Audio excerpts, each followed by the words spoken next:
로마서 7장을 가만히 묵상하고 읽고 듣다 보면 다메섹에서 주 예수 그리스도를 만나기 전에 끊임없이 율법을 향해 달려가고 있던 사도 바울과 마주치게 됩니다. 그가 율법 아래 살았고 율법이 자신의 모든 것을 이루어 줄 것이라고 믿었던 바로 그 삶의 자리에 있을 때 느꼈던 곤고함과 고통과 해결할 수 없는 죄의 문제에 대해서 탄식하고 있는 소리처럼 들려집니다. 그래서 어쩌면 당대 최고의 율법 학자였던 가말리엘의 문화 아래서 율법을 공부한 사도 바울이 율법에 의하여서 눌려 살았던 그의 삶을 돌이켜 다메섹에서 만난 부활하신 예수 그리스도를 통해 자유함을 얻은 것, 그것이 저는 참 기쁘고 감사하면서도 한편으로 그의 마음이 늘 이 율법에 대해서 눌려있는 사람들을 향해 외치고 있는 소리에 귀를 기울일 수밖에 없습니다. 왜냐하면 여전히 지금도 그리스도의 십자가 그 위에서 주어진 자유가 아니라 행함과 세상의 율법과 윤리대로 살기 위해 애쓰고 몸부림치며 그 아래에 얽매여 있는 자들이 있기 때문입니다. 종교개혁자 마틴 루터는 로마서 1장 17절의 말씀인 복음에는 하나님의 의가 나타나서 믿음으로 믿음에 이르게 하나니 기록된 바 오직 의는 믿음으로 말미암아 살리라 함과 같으니라 라는 이 말씀을 읽다가 자신의 영혼의 자유함을 얻었다고 고백합니다. 그리고 자신을 지금까지 얽매고 있던 죄에 대한 죽음의 공포에 대한 눌림이 진정한 구원자로서의 기쁨으로 바뀌었다고 말합니다. 자신이 선을 행할 수 있는 능력을 가지고 있지 못함에도 불구하고 어떤 육체의 행위로 말미암아 구원받을 수 없다는 것을 알면서도 불구하고 그는 고행과 자신의 육체를 학대하는 수많은 죄들을 고해하는 일들을 통해서 구원받을 수 있다고 말하고 있는 사람들에 의하여서 눌려 있었고 스스로 그 절망에서 벗어날 수 없었습니다. 그러나 하나님의 크고 놀라우신 사랑, 전적인 아버지의 붙잡아 주심으로 말미암아 그는 오직 믿음으로, 오직 은혜로, 오직 말씀으로만 내가 자유할 수 있으며 구원받을 수 있다는 것을 깨닫게 된 것입니다. 사랑하는 여러분, 오늘 우리도 이 날들을 살아내는 모든 삶 속에서 주 예수 그리스도 말고 다른 것으로는 구원을 받을 수가 없음을 고백하고 살아내셨으면 합니다. 그 어떤 것도 그 어떤 행함은 우리를 하나님의 나라 그 백성 되게 할 수 없으며 영원한 죽음의 눌림과 죄에 대한 이 부자연스러움과 이 고통으로부터 우리를 해방시켜 줄 수가 없습니다. 왜냐하면 한 사람 아담으로 말미암아 죄가 우리 안에 들어와 우리를 종노릇하게 하였으며 끝내는 사망에 이르려 그 삭을 분명히 우리에게 취하기를 원하기 때문에 그렇습니다. 또한 죄는 끊임없이 기회를 타서 우리 안에서 탐심을 이루고 나를 속여 끝내는 죽음에 이르게 합니다. 정말 지독하게 끈질기게 말이지요. 나를 끝내 죽음에 이르게 하는 죄는 무엇입니까? 그것은 사단의 원래 성품, 하나님 앞에, 하나님의 거룩하심 앞에 그분이 나의 모든 것이라는 것을 고백하지 못하게 하는 것으로 그가 자신을 하나님 자리에 올려놓은 것처럼 우리를 끊임없이 하나님의 자리에 올라가게 하는 것, 그것이 그의 기본 속성이기에 죄는 우리로 하여금 마음에 하나님을 두지 못하게 하며 하나님의 말씀에 순종하게 하지 못하는 것입니다.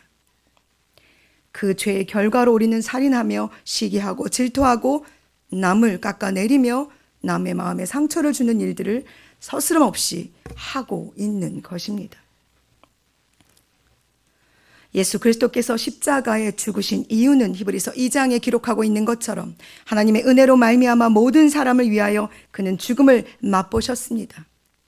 죽음을 통하여 죽음의 세력을 잡은 자, 즉 마귀를 멸하기 위해 죽음을 맛보셨으며 죽기를 두려워하여 무서워함으로 한평생 매여 그 죽음에 매여 종로를 타는 모든 자들을 놓아주기 위해 예수는 죽음을 십자가에서 치욕스럽게 맛보셨습니다. 이로 말미암아 우리는 거룩하고 존귀하신 하나님으로부터 의롭다 칭함을 받은 존재입니다. 여기에 우리의 어떤 행위나 우리의 어떤 착함, 우리의 어떤 가지고 있는 지식으로 되어진 것이 아니라 전적인 하나님의 은혜로 말미암아 우리에게 주어진 의롭다 칭함입니다.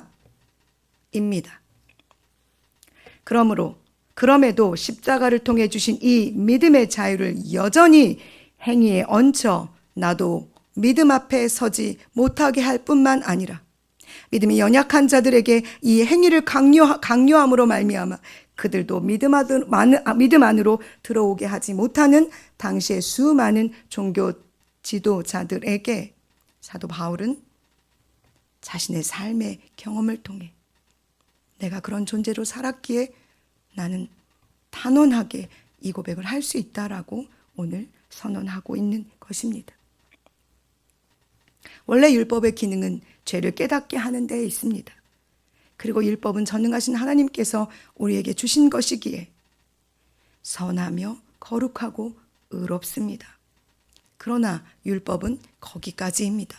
오직 예수 그리스도께서 이 땅에 오실 때까지 말입니다. 그런데 그리고 율법은 초등교사로서 우리를 복음으로 인도하는 기능을 할 뿐입니다. 어디에게로요? 예수 그리스도에게로요. 그런데 인도하는 자에게 너무 취해서 인도하여 이끌어온 그분을 바라보지 못한다면 우리를 영원한 자유와 영원한 은혜 그 평안 가운데로 인도하시는 예수 그리스도를 바라보고 있지 못한다면 그것은 너무나 안타까운 일이 될 것입니다. 이 일을 사도 바울은 결혼에 빗대어 설명하고 있습니다. 즉 남편이 죽은 여인은 자유롭게 다른 사람에게 시집 가면 그것은 간음하는 것이 아닙니다. 율법은 이미 죽었습니다. 우리는 율법에 대해서 이미 죽었다고 로마서에서 선언하고 있습니다.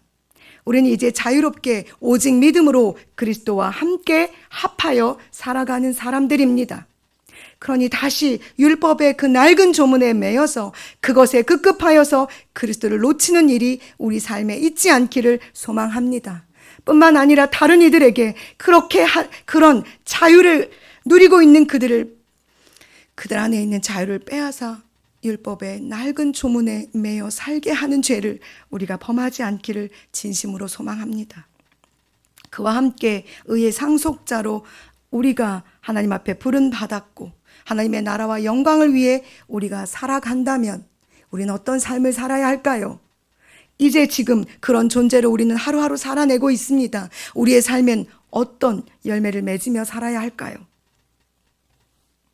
오늘 본장 4절에 그러므로 형제들아 너희도 그리스도의 몸으로 말미암아 율법에 대하여 죽임을 당하였으니 이제 너희가 새롭게 그리스도 예수께서 주신 새 삶, 새 생명으로 나아가라. 다른 이 곧 죽은 자 가운데서 살아나신 이에게 가서 우리가 하나님을 위하여 열매를 맺자라고 선언합니다.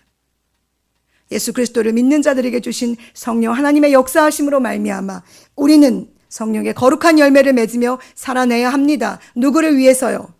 하나님 거룩하신 아버지를 위해서 우리는 열매를 맺습니다.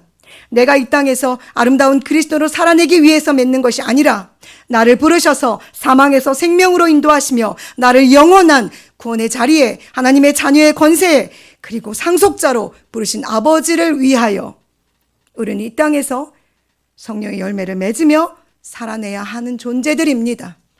더 이상 우리의 몸을, 우리의 육체를 불의의 무기로 내어주어 죄를 위하여 사망을 위하여 열매를 맺는 자가 되지 않기를 소망합니다.